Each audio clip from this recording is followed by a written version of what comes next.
Good morning, Don in London. It's July 27th, 2009, time just after 8 o'clock in the morning, Monday morning, and it's raining yet again here in London, England, UK. Where is our summer? We had one good day, at least, I think, this year. Anyway, my video is all about recovery from addiction to either substance or behaviour, or both. My substance, alcohol, my behaviour, trying to be whatever you wanted me to be. Trying to be perfect and never so. Trying, very trying indeed, and then completely undermined by addiction. And if you're not an addict, it's very hard to understand what is going on. I know I thought that. Yeah, I did think that. Why can't an addict just give up? And the simple answer is in the statement, I'm an addict, or I'm an alcoholic. And the problem is, when we've crossed the line and feel unable to stop, and we haven't got any willpower left, and the obsession is so strong we cannot ignore it, and we cannot live through it on our own. And what I've learned gradually and gently, a day at a time, is if we keep to good company and follow a program of 12 action steps, which are the foundation, if you like, of living with the fellowship of AA, Alcoholics Anonymous, life can get better, and we learn how to cherish ourselves again, and how to love others and be loved back, and understand what love can be. So all those new realities, if you like, in recovery take some time, and one or two people are new in the fellowship, in the meetings where I go, and they are learning just how difficult it is to stay on this sober path, until maybe 90 days has passed, and the compulsion to drink, the actual physical craving, sort of dissipates. And then we have to learn to live with our emotions, which start to come out, and our feelings, which are unusually, I suppose, they are at full strength, if you like. So anger, frustration, denial, all those things in us are coming out in big great heaps, and we don't know what to do with it. So the reason for a fellowship is to help us deal with those early stages of recovering our feelings and understanding how we are connected to the world. And that's not easy. So, as time goes by, I found fellowship as being the most important part of understanding how to live life, and it works for me, so I keep going back. And the fellowship of AA, Alcoholics Anonymous, I cannot speak for it. It's full of unique, authentic people, and they have their voice, and they choose where they share it. And I share a message of experience, strength and hope here, because it helps me keep in touch with what is good for me, and it's my meditation and reflection as well, to what works for me on a daily basis. And so by sharing a message, I hope I do some good. It's done constructively, and not to undermine or share about other people, only about my recovery.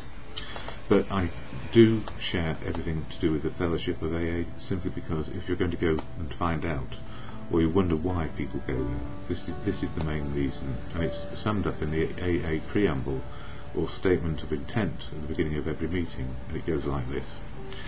Alcoholics Anonymous is a fellowship of men and women who share their experience, strength and hope with each other, that they may solve their common problem and help others to recover from alcoholism. The only requirement for membership is a desire to stop drinking. There are no dues or fees for AA membership. We are self-supporting through our own contributions. AA is not allied with any sect, denomination, politics, organisation or institution, does not wish to engage in any controversy, neither endorses nor opposes any causes. Our primary purpose is to stay sober and help other alcoholics to achieve sobriety. So, the primary purpose is to stay sober and help other alcoholics to achieve sobriety. And the last couple of days have been okay for me. Some surprises along the way, seeing people I haven't seen for a bit, and getting to meetings where I know people and I feel part of it.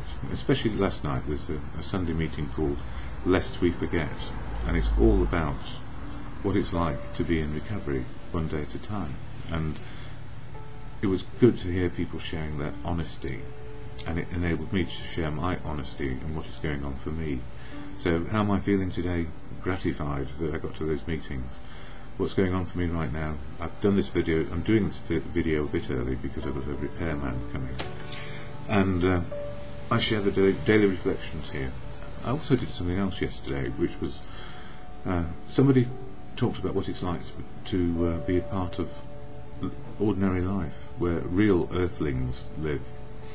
And I went out for lunch with two earthlings yesterday who were not part of the fellowship, and that was my mother and my sister, and we had a great lunch, and we were able to talk about good times now and also sad times which have happened in the past. And I showed my sister my 5-year chip, which she admired, and she read the back of it, which is the Serenity Prayer. So I think and feel my family are quite surprised I got myself into a place of sobriety, and that I'm worth knowing again, because for some time I wasn't worth knowing. I was a constant worry to them, and now these days you don't have to worry. What a gift that is to other people. And actually I think they probably do worry about me because of my other complaints like type 1 diabetes, which can have some very adverse effects on the system, which I experienced at the moment. Anyway, enough of me waffling on. Daily reflections for today. 1 page a day, all focusing in July on step 7, which is all about having my shortcomings improved or enhancing my courage, faith and confidence. So those are my top headings always: courage, faith and confidence, to find the truth of now. So the programme: emotional, spiritual, physical well-being. I can be as well as I can be physically if I follow the regimes I have to keep alive.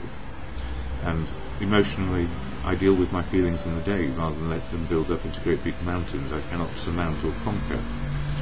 And it's interesting, we think ourselves into addiction because we think we can beat it, and then we find that our feelings get us out of it by understanding them and dealing with them as they happen. So that's the gift of 1 day programme. Often it's about clearing the wreckage of the past when we start, where nothing's being dealt with, and then starting to deal with things on a daily basis. And the magic is, if I keep in the moment of what is going on, so I feel what's going on now, I'm on the right track. And I'm half asleep still. I had a very late night. Anyway, giving freely, July 27th in this book, it says here, we will make every personal sacrifice necessary to ensure the unity of Alcoholics Anonymous. We will do this because we have learned to love God and one another. And for me, God is truth, God is love, God works through people. So mine is pretty nuts and bolts. So good conscience really is my guide. To be self-supporting through our own contributions was never a strong characteristic during my days as a practicing alcoholic. The giving of time or money always demanded a price tag.